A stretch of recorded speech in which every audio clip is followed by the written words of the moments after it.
our distinguished guests, colleagues in the DOST community, our friends, partners, ladies and gentlemen, good morning. I believe that most of us are not unfamiliar with our guest speaker because he has been a staunch advocate of nuclear power development in the country. Congressman Marc Cojuangco was the former representative of the 5th District of Pangasinan from 2001 to 2010. And during his stint as congressman, he served as the vice chairman of Committee on Appropriations and was the author of the controversial House bill that mandated the immediate recommissioning and commercial operation of the Bataan nuclear power plant. And during his term as the representative of the 1st District of Pangasinan, he focused on infrastructure projects for economic development. Currently, he works on the completion of the establishment of a regional tropical dairy industry, which started in 2004.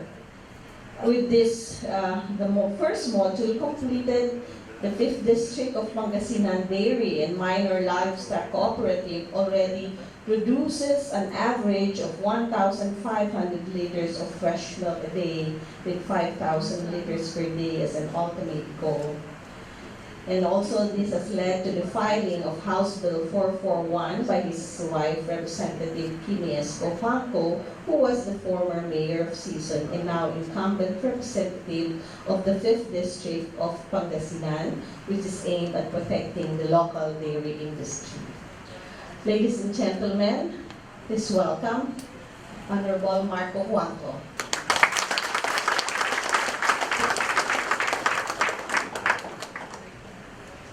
Si Mrs. Cojuangco po, hindi na congressman. Natapos siya noong 2016. And in the few minutes that I was sitting there, so many things came to my mind that I wanted to say here. I wrote so many things down, I don't think I can have enough time or I can finish everything I want to say here. Nagpapasalamat po ako kay Professor Caloy Arcilla for inviting me.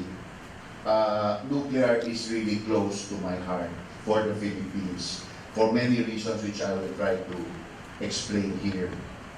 I'd like to greet our USEC, who is representing Secretary Fortunato de la Peña, USEC Rowena Guevara. That was a very nice speech, ma'am. Thank you. I'd also like to greet a former colleague who was a classmate in the 13th and 14th Congress. Congressman Rodante Marcoleta of the SIGAP party list, now Deputy Speaker. May I also greet a personality in the audience who was the forerunner of Dr. Arcilla, Dr. Amanda de la Rosa. Amanda de la Rosa. Mabuti na banggit ni Caloy ang cyclotron for health services. 2 months ago, I could not say that nuclear power saved my life. But now, I can say that nuclear power saved my life. Negative ang test ko, ang ECG ko for any problem with the heart. Pati yung treadmill stress test ko, negative, walang makita. 2D echo, walang makitang problema sa heart ko. But I was having exercise-induced heartburn. And so I took it upon myself to start taking an acid pump inhibitor, Losec, for over a week. And at the end of that week, my heartburn was not going away. So I called my doctor. I said, Doc, hindi na ito heartburn, iba na to. So pumunta ka, sabi niya, sa St. Luke's, magpa-nuclear imaging ka.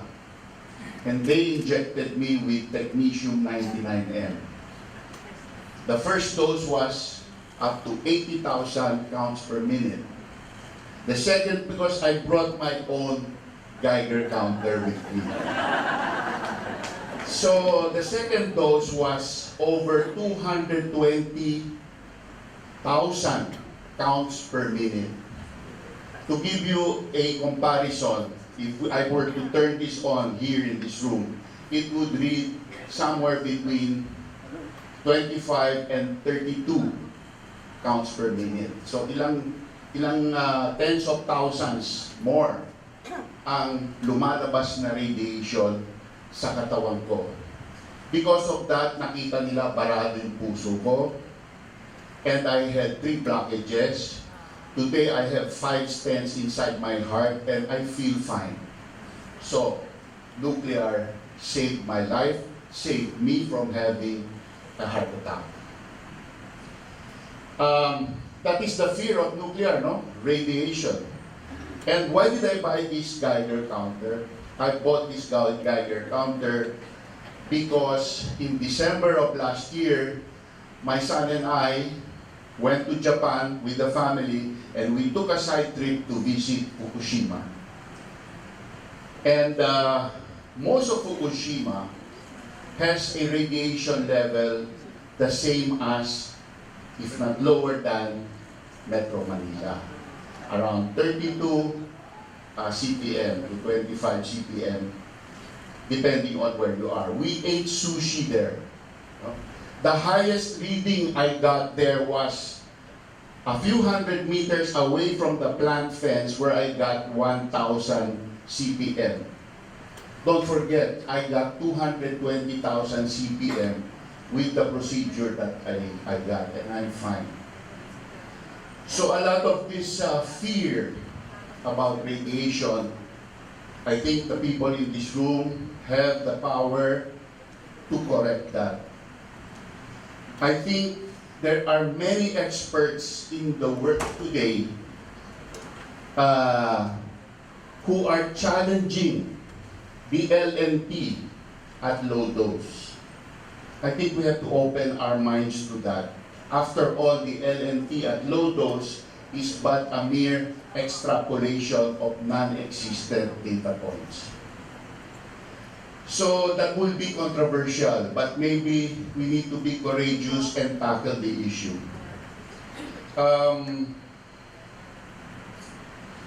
We can talk about all the other nuclear technologies today, but the elephant in the room is nuclear power. Why do we need nuclear power? Firstly, if it is accepted in the Philippines, it will lift all nuclear technologies. It will lift all nuclear ships. But why? Why do we need nuclear energy? For me, the biggest reason why the Philippines should really embrace nuclear power is because of the economy. I think we have forgotten that what the attribute that makes nuclear different from any other energy source is energy density. It is tens of millions of times more energy dense than coal or gas. Sayang, I had a really nice graphic that I wanted to show you, just a cartoon that really expresses that relationship very well. And so what are the implications of that energy density? Number one is that we need so little of it to power our country. Example, if DOST-PNRI were running, compare it to the same size coal plant, DOST-PNRI would need a jeepney load of nuclear fuel only once every 18 months.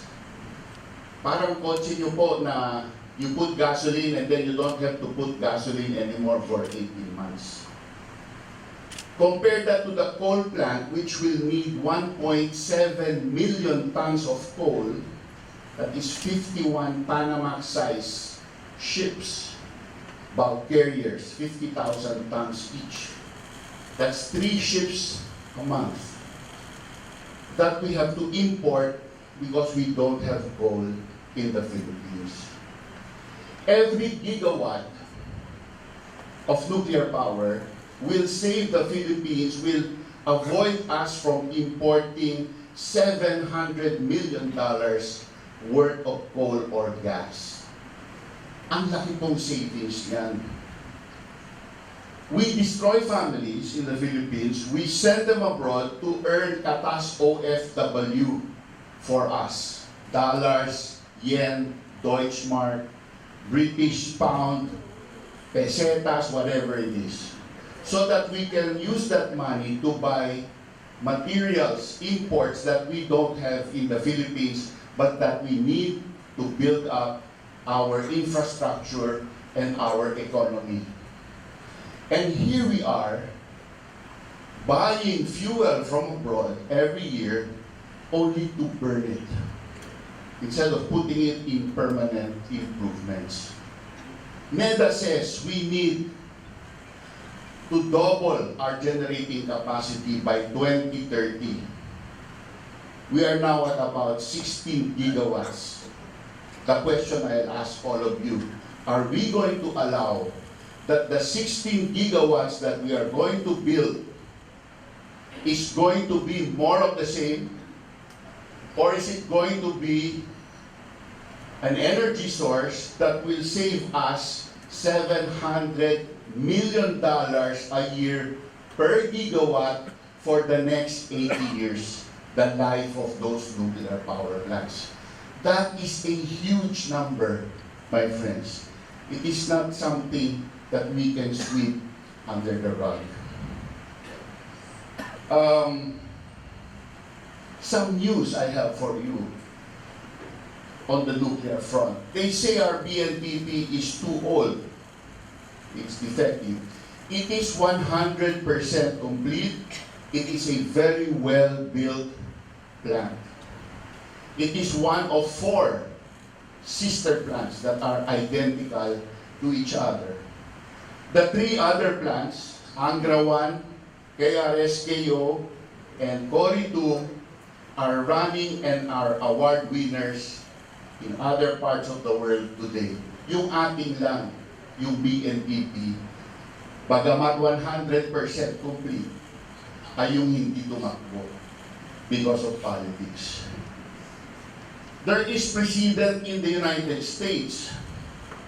Prior to BNPP by about 8 years, nuclear plant, the Watts Bar 2 nuclear plant in Tennessee, was only 60% complete and then mothballed just like BNPP. In 2007, they decided to complete that nuclear plant. In 2016, it became America's newest nuclear plant, given by the US NRC an operating license, an initial operating license of 40 years, eligible for 2 20-year extensions for a total operating lifetime of 80 years. Just a week ago, 4 days ago, the US NRC issued its first license extension for 30.3 and 4 that they can operate from 60 to 80 years. So nuclear plants have an operating lifetime of 80 years from the date of its first commissioning. Our BNPP has never been commissioned. Its RPV has never felt a single neutron to embrittle it. In other words po, brand new pa ang ating BNPP. And so, if we go to the environment, why nuclear? The environment. If you burn 1.7 million tons of coal in a year, you are emitting 9 million tons of carbon dioxide. That is not contained, that goes into the air. We breathe the particulate pollution from that. It causes sickness, it causes death, and it causes global warming. If we do wind and solar, solar has a capacity factor of 15% in the Philippines. It means coal or gas has to back it up 85% of the time. If we go wind 35% capacity factor, it means coal and gas backs it up 65% of the time. And even with those backup, it does not remove that solar and wind are intermittent. Sa gabi walang araw, kung minsan buwan walang hangin. Ang ibig sabihin po, kailangan tayong mag-construct ng katumbas na kapasidad ng conventional power para sumalo sa wind and solar kapag walang hangin at walang araw. Nasaan po yung natipid natin doon? Sino po ang nagbabayad sa mga naka-idle na coal and gas plant habang malakas ang araw at malakas ang hangin? Tayo po ang nagbabayad nun. Nagmamahal ang kuryente, hindi nagmumura ang kuryente sa wind and solar. Isa lang ang teknolohiya sa mundo na pwedeng magprotekta ng ating kalikasan and be cheaper than coal or gas because of our context in the Philippines na wala tayong coal and gas at kailangan pa natin isakay sa barko para ihatid sa Pilipinas. Yung pamasahe ng coal and gas papunta dito, isang malaking item po yan. Foreign exchange draining din po yan. With nuclear, you don't need the entire shipping, fuel shipping infrastructure. Pwede nyo pong eliminate yan. Don't have to build it. You don't have to contract the ships. Isang maliit na aeroplano, isang beses lang, kada 18 buwan ang maghahatid ng fuel sa atin. Isipin nyo yung strategic value. Kung magkagulo sa West Philippine Sea at naipit yung mga shipment natin ng coal and gas, brown out na tayo. Ngunit sa nuclear, isang lipad lang ng aeroplano galing US, UK, Western countries, may fuel ka for years. Every load is 18 months. So, ano pa ba?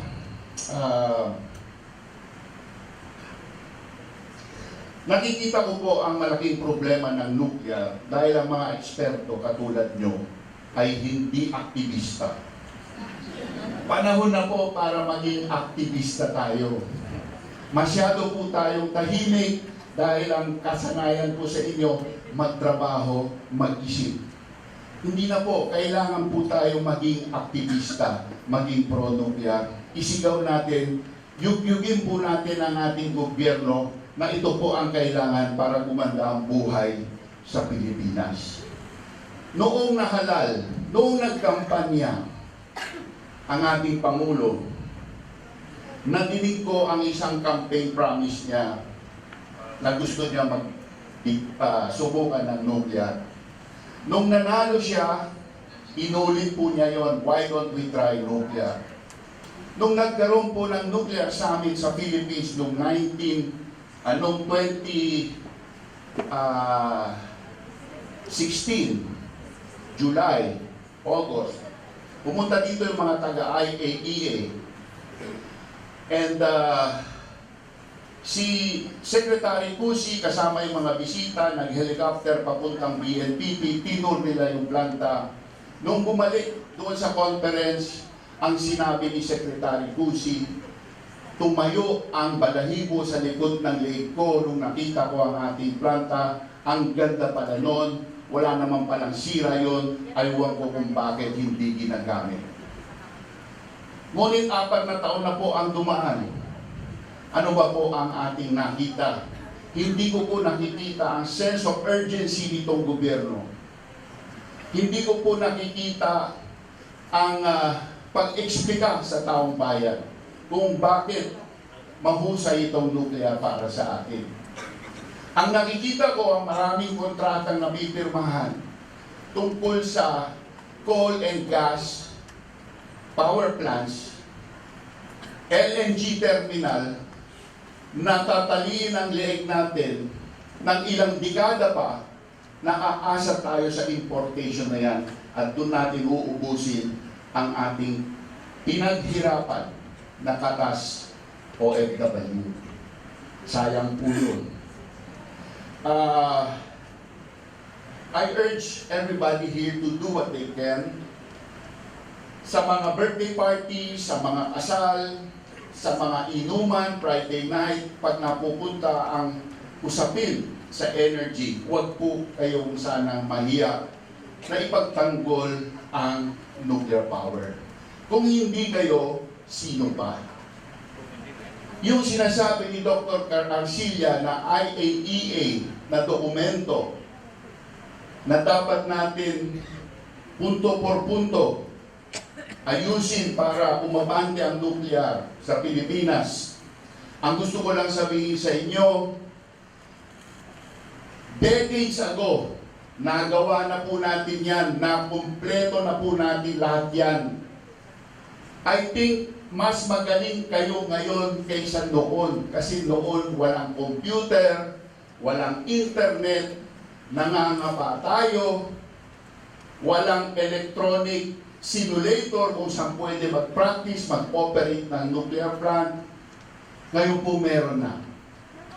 So, kung nagawa po natin noon yan, alam niyo ba po na ang ating BNPP pumasa ng kanyang hot functional testing noong 1984 at yung OSAR-2 mission ng IAEA na nag-certify na siya ay ready for core loading in May of 1985 pumasa.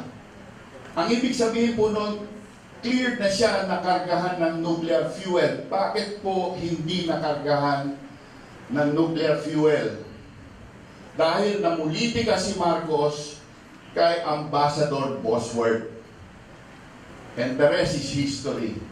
Kung yan po sana ay umandar, hindi tayo naghihirap katulad ng paghihirap po natin ngayon.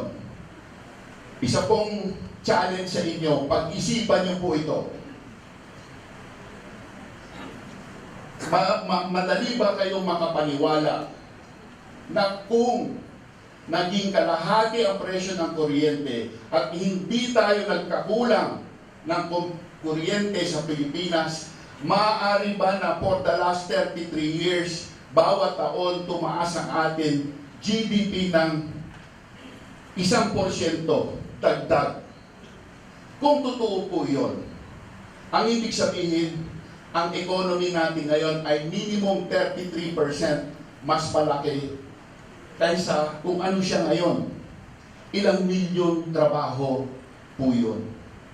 Ilang milyong oportunidad, ilang pagkakataon na umabante po ang Pilipinas. Ang susunod po na question, 1% lang po ba kada taon?